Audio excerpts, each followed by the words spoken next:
We are all going to age. Yes, even you, Miss 20-year-old. And you know, that next inevitable step that freaks most people out. But maybe there's a different definition of being ageless. Maybe it's more to do with our mindset. And maybe we're more than just a number. We are ageless.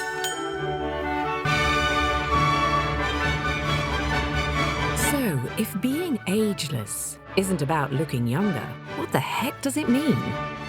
And where are you in your aging journey? Are you ready? Ready.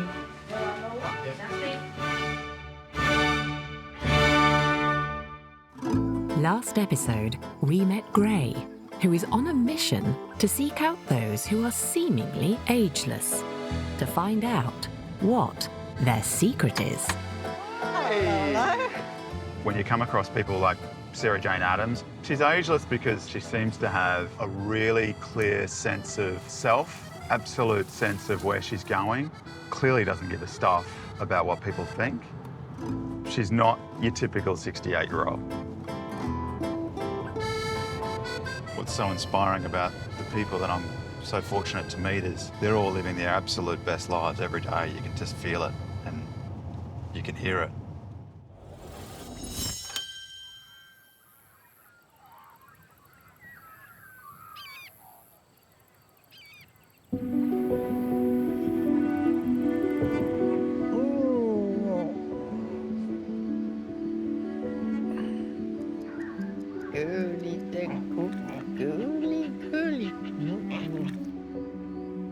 Most of the year, I'm actually alone here. Here we go, that's yours. The last wet season, I stuck out here for 3 months. Completely alone.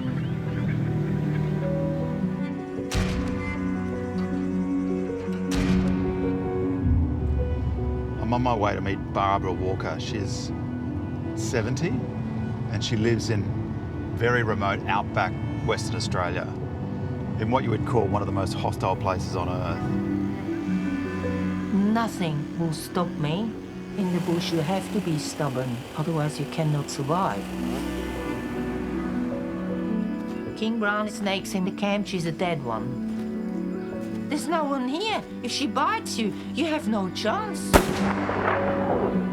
She's lived there for 30 years, and the last 16 she's lived on her own.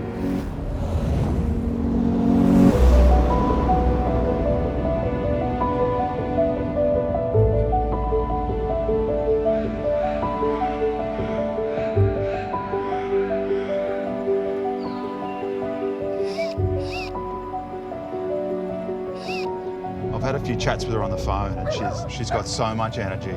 She always talks about she's got so many jobs to do. I'm so intrigued to learn more about her story.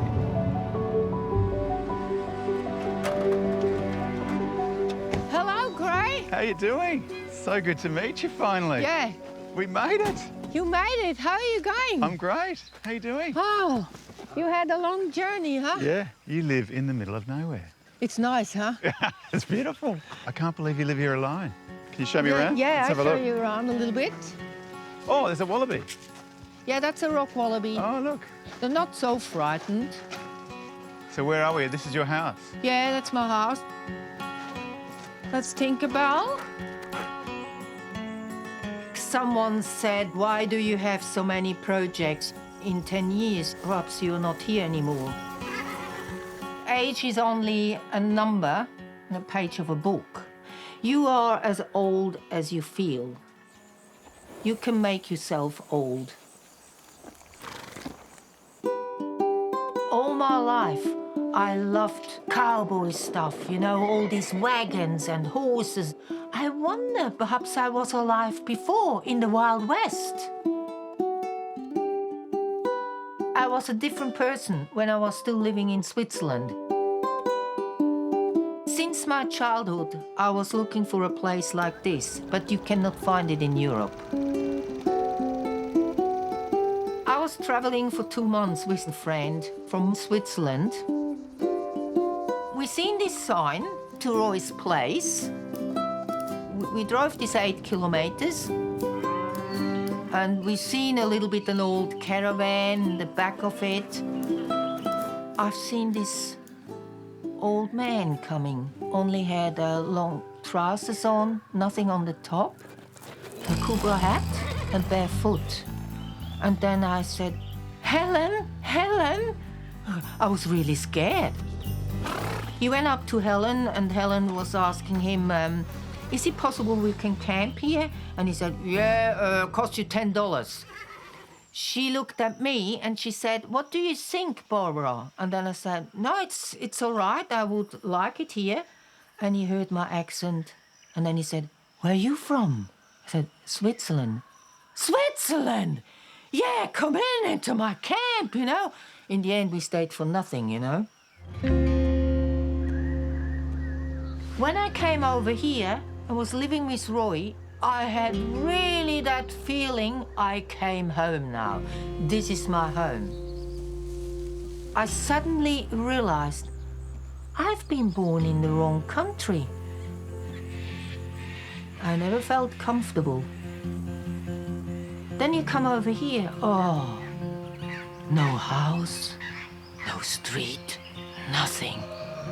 Only the sound of nature. The first thing that strikes me as I walk around her camp is the environment is so harsh. How on earth does a 7-year-old live here? How the hell does she survive here, let alone thrive? I met Barb 30 years ago, straight out of Switzerland. Roy introduced me to her and said, this is my new partner, Swiss lady that's going to come and help me. And instantly I thought, oh my God, how long is she going to last out there? She has no idea what she's in for.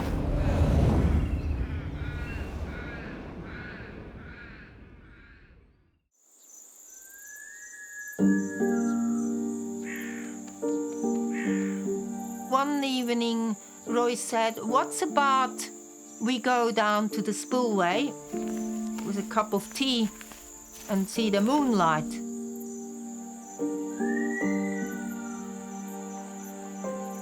You could see the moon was shining into the water, reflecting, you know. It was a little bit romantic too. He said, Barbara, I wanted to ask you something. Would you like to marry me? And then I said, what? No, I never wanted to get married, you know. The longer I stayed with Roy, the more I liked it. And I didn't want it to leave. And then I felt completely in love with that man.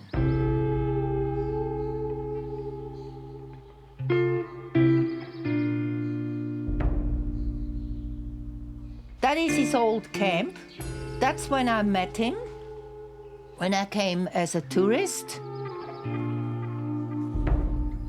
We had nothing. No fridge.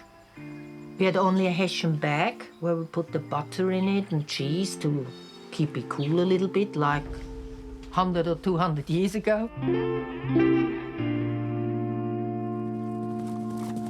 Roy was a bushman his whole life, and he was teaching me a lot of things that you can survive out in the bush. I had to put down a few horses. And in the beginning, I thought, I can never do that. This is impossible. And Roy said to me, you will see the time will come and you can do it. You still have feelings, but you get harder.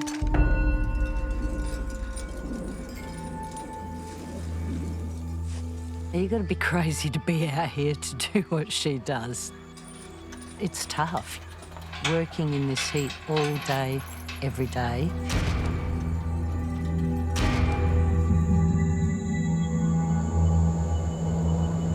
I remember it was November. Slowly the wet season is coming. Suddenly Roy was gone and I was alone here. I could see so much work. At night, I couldn't sleep anymore. I couldn't shut up my brain. I was so stressed out, I had not an idea if I could do it, living alone.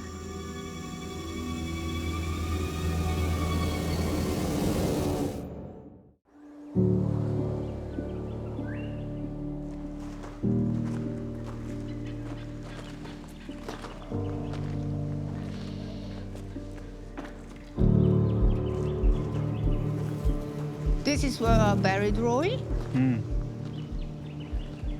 It's a special place. I never feel alone when I come here. It's quite difficult to explain, but I feel like someone else is here too. But I can't see him, I can only feel him.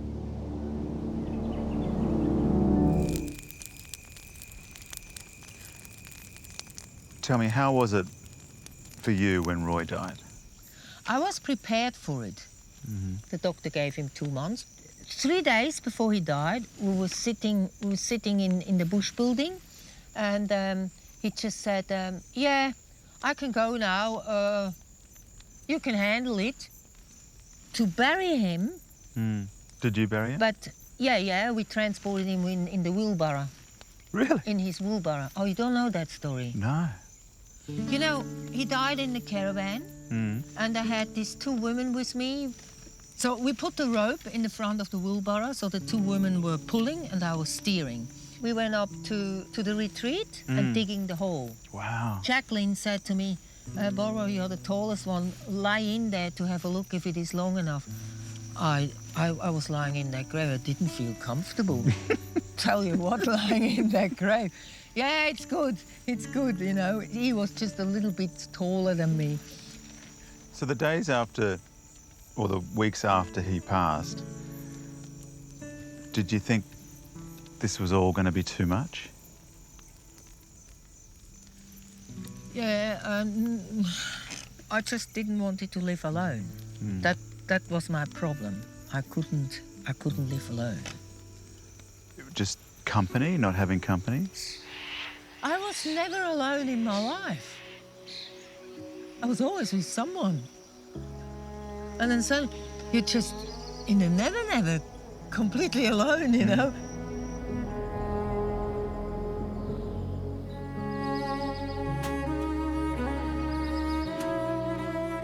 So that's why I lived in the caravan, because there is a TV in there. I had to listen to human voices. She would break down. She would come into town and just hang with us so that she could be around people. I couldn't quite understand what was driving Barbara to stay here after Roy passed, given the continuous battles that she was facing, all on her own.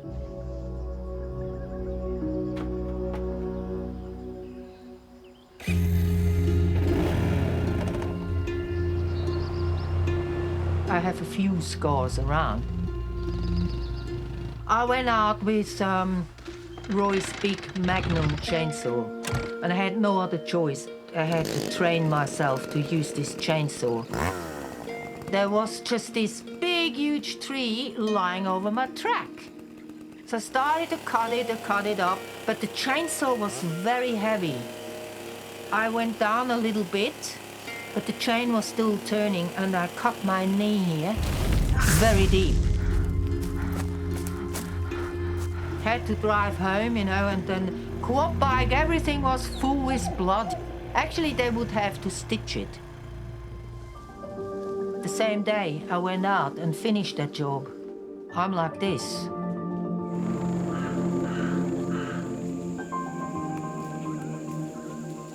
The land is talking to you, but only if you are alone by yourself out in nature.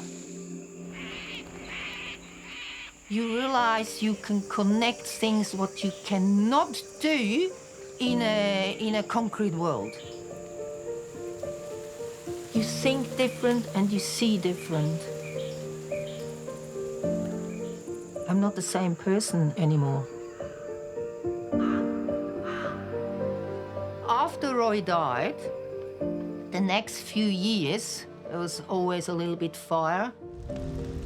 There was one fire came in over the hill, and I started to backburn. When I came to the end of it, it went out of hand.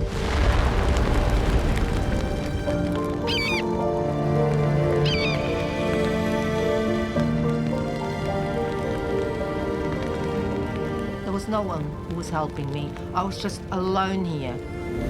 I was so stressed out because I was fighting fire non-stop for 18 hours. Tears were running down because I knew everything what I was working for, I will lose it.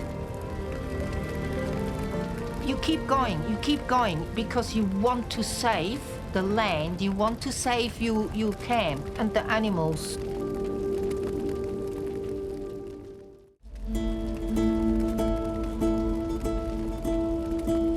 I was just alone here. I was so stressed out because everything what I was working for, I will lose it. I'm not religious at all, but I was so stressed out, I went to my knees, I looked up in the sky and I said, Jesus Christ, help me.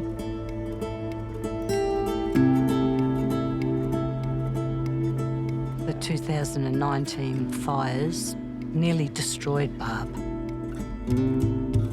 When you see everything you work for is burnt, it's like a shock. It needs time to get over it. And you feel completely down. There's nothing you can do. You can't do any work. You need that time to realize what has actually happened. She had to rebuild everything. She had to redo again, and that's hard.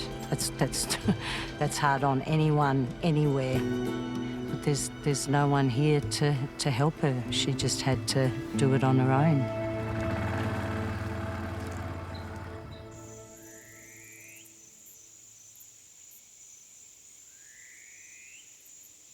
Do you know, people would say that you live in one of the most hostile environments on Earth. Do you ever think about that? Hostile? Yeah. Did you think about whether you could keep this place alive? Yeah, definitely. Every woman would not have stayed. She would have gone. I bet. And then I just couldn't. Mm. You know? And what kept you here? The land and the horses and the animals. That is why I couldn't leave.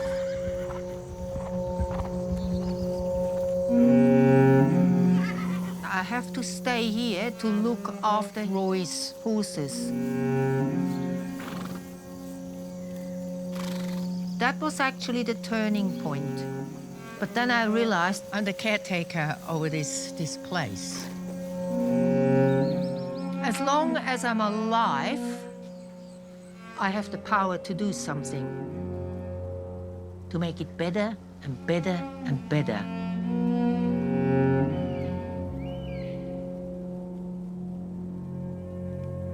As you look ahead, what does the future hold? The future? Yeah, a lot of positive things. To finish all my jobs, what I have to do in this world, I have to get 100 years old. So you've got 30 years of plans. Yeah, yeah. What's the secret for you?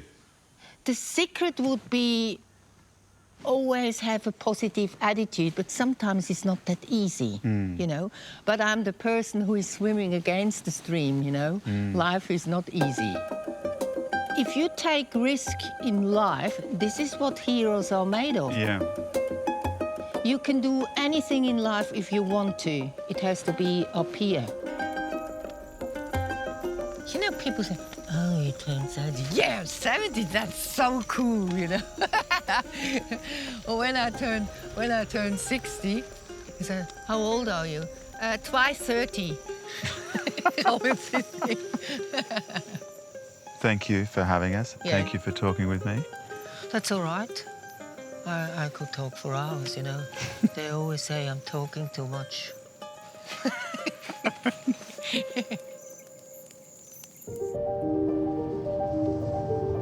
Wow, what a force. She's been dubbed the outback widow, but she is every bit an outback warrior.